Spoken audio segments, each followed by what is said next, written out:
Okay, good morning, everybody. This is Jeff Edwards, and this is Barnyards and Backyards Live. Welcome to join us today. Uh, it's not our normal lineup, as you can tell. Jeremiah Vardaman is not joining us today, but Jenny Thompson is here, and she will possibly bring questions forward to us. She will work in the background, but our guest today is Abby Perry. She is a UW Extension educator located in Rollins. And our topic today is how to keep wildlife from consuming your landscape, specifically deer. But before we get to the particular topic, a couple of things I'd like to remind you of.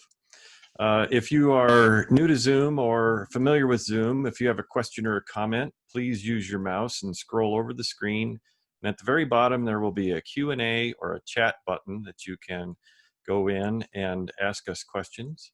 And if you are watching on Facebook Live, please enter your questions in the comment section. I think I've taken care of all of the pre-work. So, if you do have questions or comments, we'll be sure to pull them forward and try to get them answered for you. So, Abby, we are really glad that you're here with us today. And if you would like, take a few minutes to introduce yourself and give us some information about your background, and then we will talk about things consuming our landscapes. All right, sounds good. So my name's Abby Perry. I live in Rollins, and I serve the southeast part of the state with the University of Wyoming Extension. I have lived in Rollins. This is going on my 6th year, and there have been deer consuming plants in my yard that entire 6-year time span.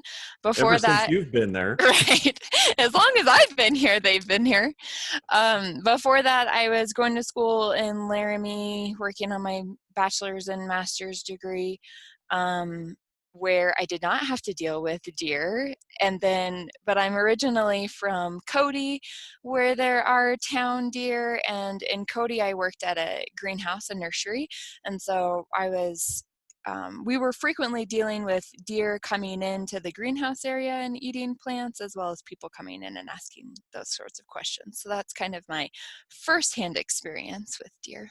And I think there are a lot of communities in Wyoming that are dealing with urban deer populations. So, and some folks may not know it, right? They may go out and have damage to their plants and think, well, what the heck caused this? So Right. they can be very significant. Yes, they can. So with that, I guess I will go ahead and share my screen and get into the things I'm here to talk about. Let's see. Now we're good, right? Yes. Yep. Perfect. Okay. All right. So as we mentioned, here to talk about deer eating landscapes. I want to start out by talking about some of the great resources that are on the Barnyards and Backyards Facebook page.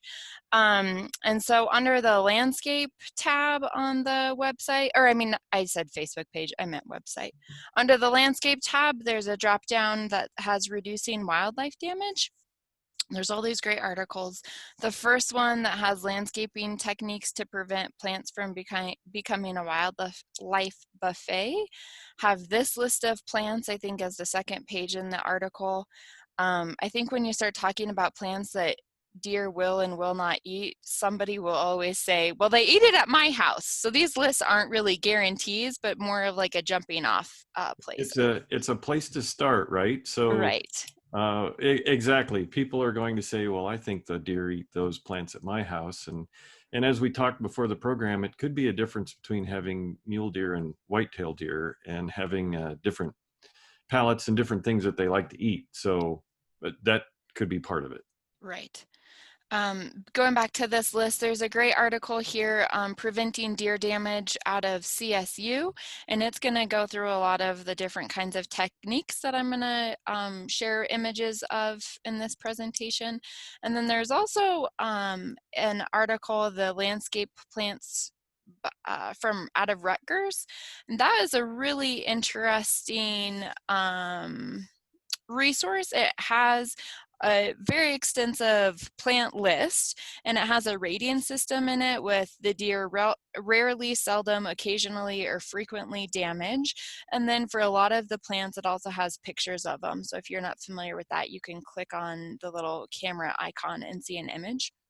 But as I was going through that article, I found plants on their frequently eaten list, or maybe it was the occasionally eaten list, that I've been seeing all over town that deer don't eat. And so that kind of brings me to the bulk of what I wanted to talk to you guys about. I guess first, kind of what is plant damage? And I think about it as happening 3 different ways.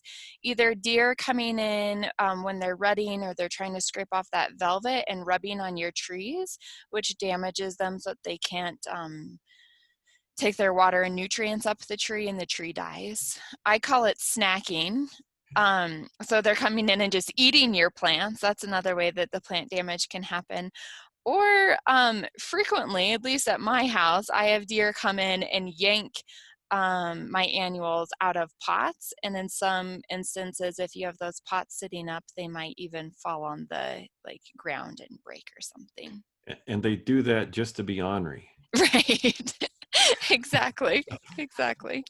So what I did as I was thinking about plants and how people prevent them from being damaged, I decided that I was going to take a driving tour of my community and see what people were doing and take pictures of different kind of tactics and share that out with all of you guys. I would absolutely recommend that people go out and do this. There's things that I saw that I feel like I've never seen before. It's on my route that I drive every day. But when you're looking at it from the lens of preventing deer damage, there's all kinds of different stuff that you see. And then I found it to be, maybe this is a little corny, but very unifying. I felt like, oh, it's not just me against the world, it's this entire community, and we're all trying to, deal with an issue. You're all trying to protect your plants from the Right, deer. right, exactly. So these are just some images. Like I said, I went around and took pictures.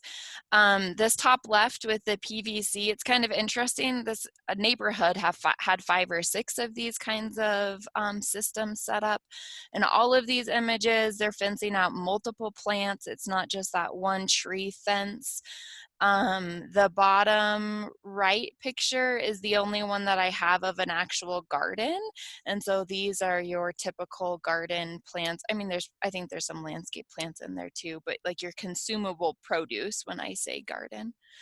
I noticed when I was out taking pictures that it didn't really seem to matter if it was close to a house or far away from the house. People were fencing things in, which tells me that deer were eating plants close to a house, that it didn't really So, matter. Abby, are the one in the middle with the hanging plants, do those have netting around them? They do. So Okay. these hanging baskets have netting. I didn't find too many annual pots, but when I did, they either had some sort of protective covering like this, or they were sitting really high up, like on a balcony railing or a deck railing. And I have a picture of that in a minute as well. But yes, those hanging baskets have netting. These images, there's more of that PVC style fencing. The one kind of in the middle of the 3 photos stacked is, I thought, an interesting fence, I think, to keep deer off of some sort of hedge. A lot of times you'll see, especially like with, lilacs, they eat those middle branches and you end up with a bare plant in the middle. And so I think this fence is to prevent that. The top fence has the top picture has some netting back behind the chain link fence, and then that netting is connected at an angle up to the chain link. And so I think the deer were probably jumping the fence and getting into plants, and so that was a solution there. And having um, having the guard dog helps too. right, having the guard dog, exactly. This top picture is probably the only one I saw where there was decorations on the fencing, and so I just wanted to share that out too, of like some of the creativity. How to um, camouflage your T-posts. right, exactly. I like it. And then the picture down at the bottom, the trees are fenced, but there's also like shrubs and perennials around the trees. And then there's some more fencing out close up to the house.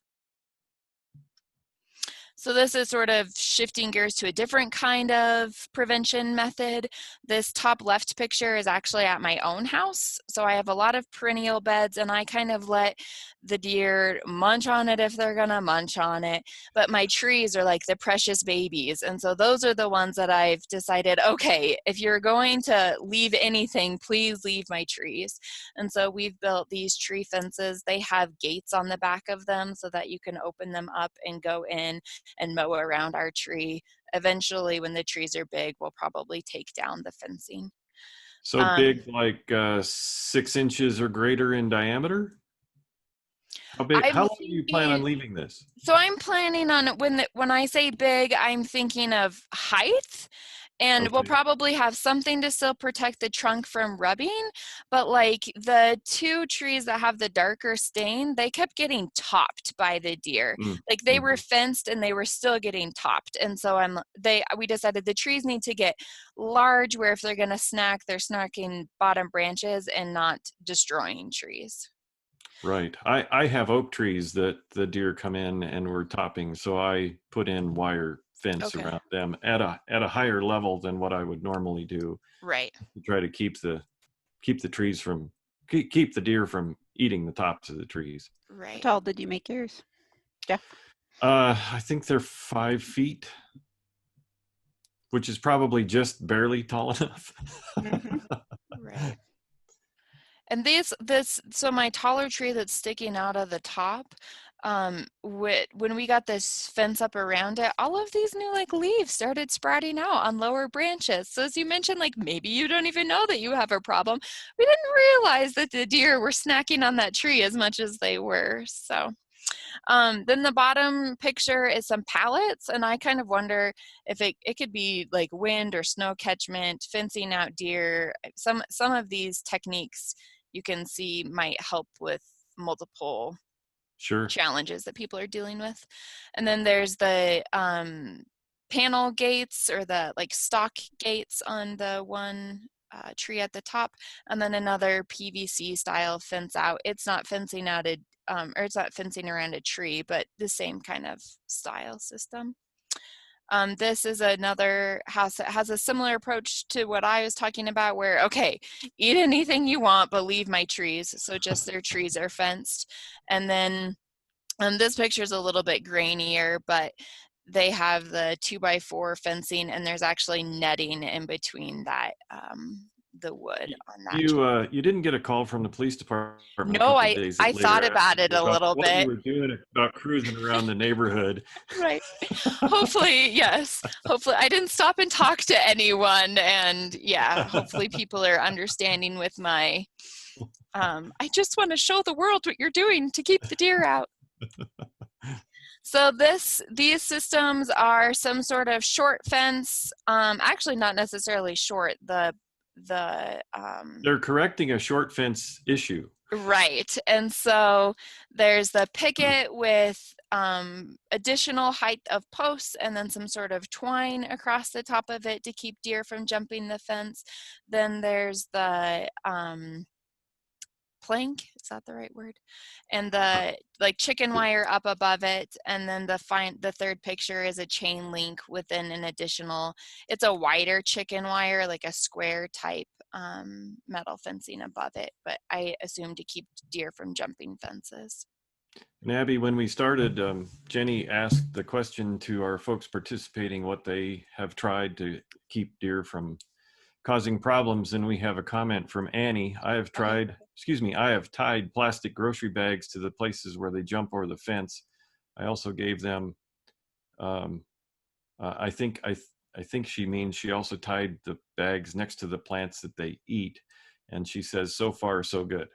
Awesome. Awesome. So I think that that's sort of like a flagging type system, which is what I have here in this next slide, probably a similar idea. So this is an individual tree being fenced out, and then there's like a ribbon all tied around the fence. And then in the second image, it's more of that short fence problem from the previous slide, and then more lines across it above, and then the additional flagging. So. Oh, I see the additional lines above now to make it taller. Yeah. Yeah, if you look on the brown house, you can see those a little bit better, Yeah. I think. The problem with urban deer and other urban critters, because there are communities that are also dealing with moose and elk and those types of things grazing. Um, but I think they get used to things, Yeah. regardless of what the tactic is. I think they uh, just become immune to some of the things that we try to do to prevent them from feeding on things and still find their way uh, to the snack. Yes, I think you're right. Whereas we have a couple places in our yard there's a big driveway that connects up to an alley and there isn't any fence around. It's a major deer pathway and they kind of stop over or step over these perennials that we have in our yard.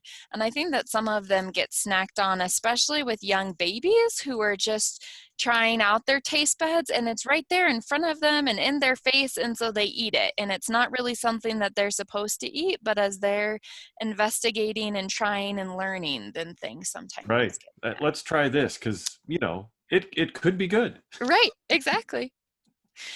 So this is sort of my comic relief picture.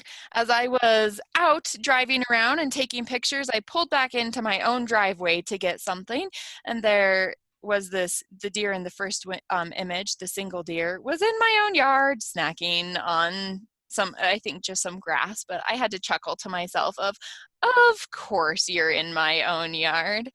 And then the second image with the three deer was in one of the neighborhoods I was driving around, and I thought, oh, this is a good reminder that sometimes we fence around trunks to keep deer off of the trunks for rubbing, but then they'll go and eat these bottom leaves.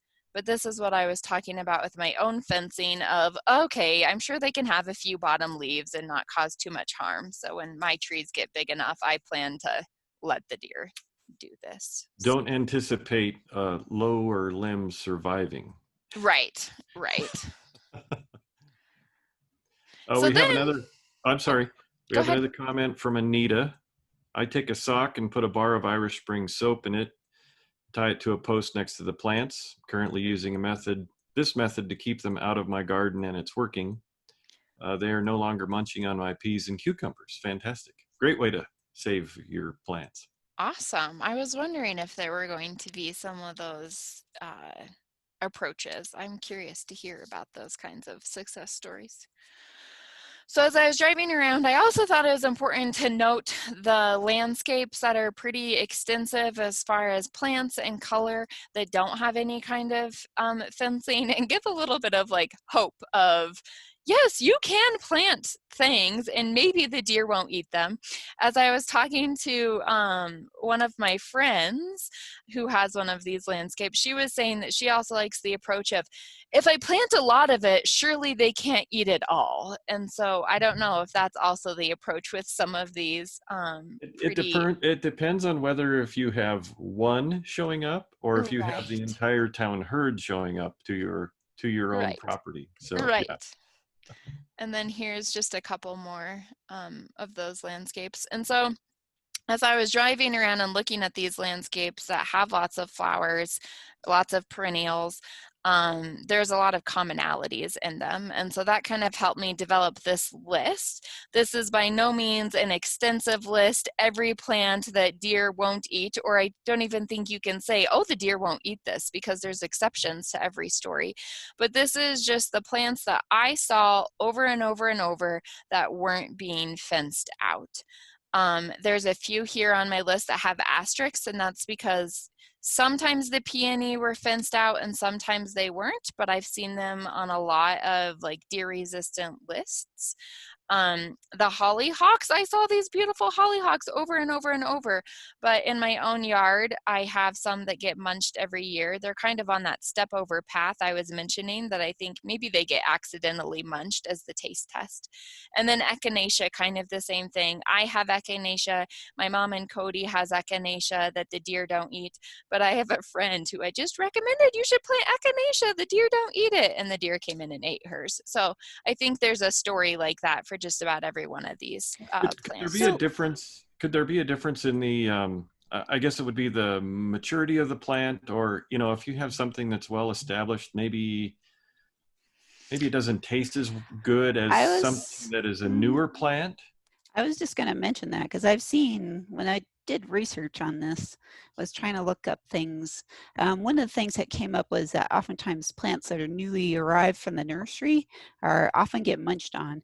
In part, they seem to think it was because it's new to the environment, so they're checking it out. But then also because they receive, they have to give them fertilizers and stuff at the nursery to keep them going, and so they're a little more soft and tender than the plants that perhaps have been living in your yard for a long time, and so they tend to get mowed down. So one of the things that they suggested was to fence those ones out for like the first season and then let them go after that. So I thought that was interesting. So if they're a little drought stressed like they would be in Wyoming, potentially, they maybe are less palatable. Yep. All right. So this, I just went through some images and taking that list so that you all could kind of see what these plants actually are. So this is actually in my grandma's yard in Cody. I had asked my mom and grandma, please send me pictures of your yard that the deer have access to and don't eat. So here we have it working across the bottom from left to right. There's the daylily, and then there's lamb's ear. Here in Rollins, I saw lots of deer having access to the daylily lamb's ear. This is a poppy. I think it's, I'm not exactly sure what this variety of poppy is that they don't bother, but then there's the big, are they the oriental poppies that are pretty common to have in landscapes that they don't eat? That was what it looked like to me. Okay, so that's kind of why I've left the poppy as a generic, is I think you can be relatively successful with lots of different poppy varieties. There's a penstemon here, and then a snow on the mountain, and it's really out of control. I forget what type of poppy it is, but those big, huge kind of orange ones. Yeah. When you go through an encampment, there's a corner there you turn where there's just a whole strip of them alongside a building, and all the other bushes and shrubs and encampment are chewed up to the 6-foot mark by the deer, but those poppies seem to do fine. So right. So here's some more images with the Russian sage and yarrow. This is a yellow yarrow, but there's lots of different varieties. Like the native one that you find out in the landscape is white, and then there's also they call it paprika, but there's a red one that you can get at nurseries. But yarrow seems to be relatively unaffected. The Shasta daisy, and then some hollyhocks. And like I said, those deer at my house eat my hollyhocks, but other landscapes seem to do just fine. Here's some echinacea, and in that's circled, and in that image you can see more of the daylily and the penstemon kind of all mixed in. Then there's a yucca at the top of this slide, and then some of the rudbeckia or black-eyed Susans down in that bottom image.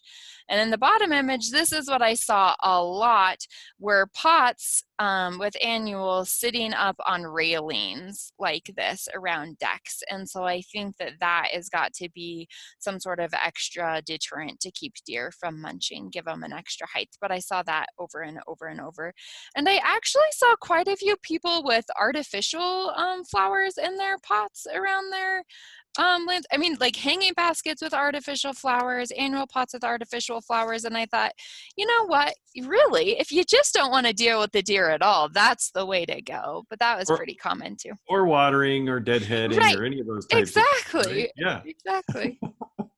And then this last one, so the top picture that has the 3 circles around the plants, those are peony. And so this is one of those, I said, sometimes I saw them fenced and sometimes I didn't. Here was a nice, row of 3 of them, big, beautiful, not being munched on. So I found that encouraging. Some iris and Russian sage, this is from my own yard, and then a salvia from my own yard as well that the deer tend to steer clear of. We have a comment from Jessica off of Facebook. I have had great luck with salvia and coneflower. Oh, awesome. I'm assuming great luck meaning that the deer leave them alone. Yes. And then sort of here as a last thought, I wanted to talk about repellents because I think that people might give those a shot or be curious about them. So this, I took this screenshot several years ago. So if I'm remembering right, I just went to a online store, typed in, deer repellent, lots of lists came up. I took a screenshot of 3 of the products. I don't know if there's any that really work better than others, or we definitely wouldn't like recommend any sort of product, but just an example. You can find them in a concentrate. You can find them in a ready spray. Some companies make more than 1 scent so that you can alternate the scents each year, because as Jeff was saying, deer will start to get used to having something in their environment, and then it isn't as effective. And so the same can be true for repellents. And then this is just a little snapshot that I took off of from one of the products that talks about where it's safe to use repellents. And it does say that it's safe around fruits and vegetables, if there's people who are curious about that for their consumables. And I've used deer repellents pretty successfully 3 or 4 summers in a row, and then it seemed to lose some of that effect. And it could be for a variety of reasons. But I know we've tried the clip-on, they're garlic scented plastic cone things that you clip on your trees. I can't say that I had good success with those. Made me feel better that I thought I was trying to protect my trees, but I'm not quite sure that it actually did. Right. I think that's what I have, yeah, as far as presentation. So we mentioned a little bit about the tying soap to plants. Have you tried that? Do you know any more about that? I have not ever tried that. I remember there was a tree in Gody growing up that was a big willow tree, and it had like bars of soap hanging down off the willow tree. You'd drive by, like 10 bars of soap hanging. So I know that it's not an uncommon thing to do, or like that there's other people have done it. I've never tried it. Yeah. I wonder if it's the same type of thing. You might have to change the scent year after year if they would get used to it. Right. Finally just go, okay, I'm more hungry than I worry about the smell of it, so I'm just going to eat it anyway. Right.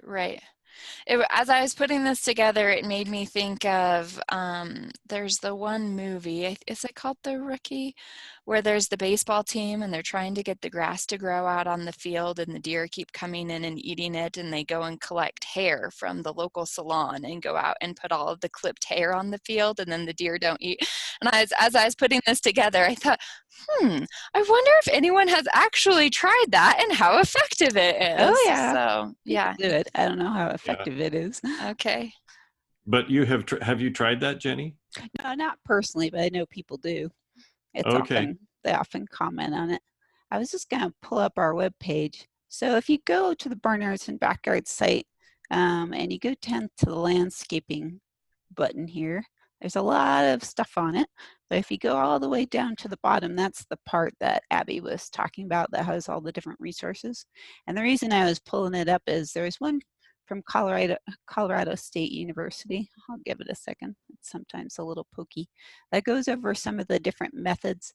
But there are a couple studies out there about repellents and how well they work, and they seem to be variable. Some of the, let's see, I think it's at the bottom. Some of the issues with repellents are whether you want to do the work to keep applying them. So they oftentimes only are on your shrubs or trees for a while, and then you have to reapply, especially if you have a lot of rain, which usually we don't have to worry about. These are some of the different ones that they tested in a couple of their tests. And one of the ones that they found that was more effective, or fairly effective, and that you could do yourself, had to do with using eggs and making a mixture of eggs and water and then spraying them on plants. So that's one of the they mention in this document. But they also have a list of, as Abby was mentioned, plants that are rarely browsed versus sometimes browsed versus often browsed. So a lot of it depends on what you want to grow. I know when I was researching this subject, it was kind of frustrating because, among other things, it varied a lot. You'd find information, so being from Extension, I'd look at extension sources among others. And so you'd read one state's extension document on what the deer avoid, and then you'd find this plant, and then you'd read the next one, and they say, no, they eat that one. And then back and forth. So a lot of times it there do seem to be regional tastes somewhat among deer, so sometimes you have to look around a bit to find. But it seems like Abby, would you say like the best kind of way to go about this is to probably fence out what you really love and that they're going to eat, and then choose the least resistant or the most resistant plants to plant in the rest of your yard? Yeah, I think so. Well, and I think about trees in particular, not only because people want trees, but like they're also very expensive and can be quite the investment. And so sometimes I think it's a matter of fencing out the things that you have the greatest investment for, and maybe some of these other things that you're more willing to go, you know, spend less time and energy. But I think that fencing is definitely the most effective method. So the Yeah. materials I've read with the fencing, you know, usually you have to think about the height that you want to put the fence up. So Mhm. most of them recommended about 8 foot. So when deer are really stressed or something or being chased by something, then they can sometimes jump higher, but that seemed to take care of a lot of them most of the time. Is that what you Right. found? Yeah, I think so. I mean, I think that that's um, the greatest guarantee is to have a height like that. My husband and I have talked a little bit about, like I mentioned, we have this little crossover path across our yard. And he said, I wonder if we just put up a small little fence here, you know, a short one, if it's enough of a deterrent to make them walk around. And I think like sometimes as you're driving around, you can see that like, oh, you know, they're just too lazy to jump here. But then there's other ones, like we saw all of those pictures of the short fence syndrome of, oh, they're trying to add height to their fence because they do jump them. And I think that they can clear some pretty tall fences. And it probably goes back a lot to the year as far as if they're hungry or not, and the size of the herd or competition with other deer around them. And those are just, I'm guessing that those, you know, would be factors that play in. Yeah, we have a couple of different documents on that site as well that go into fencing guidelines. So one of them is from the Wyoming Game and Fish. Another one is kind of a little bit of a research paper that was looked at a whole bunch of different types of fencing designs and talked about the effectiveness of the different types. So there seems to be some different approaches with the deer, and one of them is just have your straight up fence that's 8 foot high. There's other ones where they're shorter, but there's two fences. So you have one fence inside another fence. And then there are some others that use, basically, if the deer can't see what's inside the fence, then they're less likely to go in it, is the theory. And so, whoops, got the wrong one there. So they will use fence like your board fences where the deer can't see because So they're, just put up a privacy screen. yeah, so there's a little bit of hesitation is the theory that they can't see what they're jumping into. So then they're less likely to cross it if um, Sure. that's the case. And then they also have some designs for some different types of electric fence that you can utilize. So it depends kind of on your situation if you live in town and if you have restrictions in your area on the types of fences that you can use, or if you're out in the country and have less restrictions. There also seems to be folks that use the mesh. So the woven wire seems to be the most recommended type of deer fence for the really tall ones. But there's also people that use the mesh type plastic fence, which they think is less visible, and so you can't see it as much, so they like it a little bit better that way. But they did report some problems with perhaps rabbits or other mammals chewing their way through it, since it is only plastic. So I thought that was kind of interesting. Yeah, and you know, if you're worried about the deer just rubbing the trees, you don't necessarily have to put up a big 8 foot tall fence around Mm-hmm.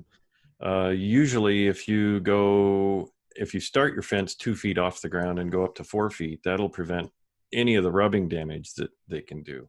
So just a Yeah. thought, it all comes down to what you can afford, I think. Yeah. So we had some, those little we started those bare root trees, and we got some plastic, almost like a snow fence, like the orange snow fence, but we got some that was green and decided that we would use that to fence around, and thought it's green and maybe it'll blend in with the landscape and be more attractive. I don't know. But they were topping the trees at the top, and so then we raised up the fencing, and then the little fawns were going under the fence and getting on in the inside. When you say that 2 feet off the ground, I'm like, those little fawns, they were going under. And then also at that plastic fencing, we thought, oh, this will be great because it wasn't very expensive and we can use it year after year, but it really gets so brittle in the the winter. Yeah. The sun breakdown of the plastic too. So I think there's those trade-offs of low cost investment, but maybe some more challenges. Yeah. I forgot to mention that with the plastic fencing, that especially in our environment with our high UV, eventually it's going to break down, become brittle. We have a question from Verla. What about vegetables? I know they love Swiss chard and beet tops, but will they eat tomato plants? Are any vegetables deer proof? Well, my mother in Riverton tells me that the deer chew her tomatoes down to the ground. So I wouldn't think eating a tomato would be a good thing. The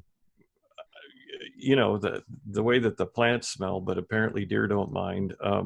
I don't think there are any vegetables that are deer proof. Do you guys know of any? I wouldn't think so, since I we don't like think to eat so. them, but generally other animals like to eat them too. As I was going through that Rutgers list, I know that rhubarb was in one of the categories, which of course isn't a vegetable, but I was thinking about one of those consumables. And I know it wasn't in the rarely, but it might have been in the seldom. So there might be some plants in there that would pique interest, but I don't know of any vegetables. That makes sense. Rhubarb is considered a vegetable. Oh, is it? Yeah. I think so. Okay. And I guess I think of it as being fruity. The leaves are poisonous, have toxic compounds in them, so maybe that's the deterrent. Right. So when I was looking at landscape plants, they seem to have some characteristics in common, well, at least somewhat, as much as you can say anything being the same for deer, is that a lot of them are smelly, right? They have strong scents to them, like the mints and stuff like that. That might be repellent to deer. Others were kind of furry, and that was another one. And then there's some that are just kind of toxic plants that they tend to avoid. Those seem to be the 3 commonalities among the kind of landscape plants.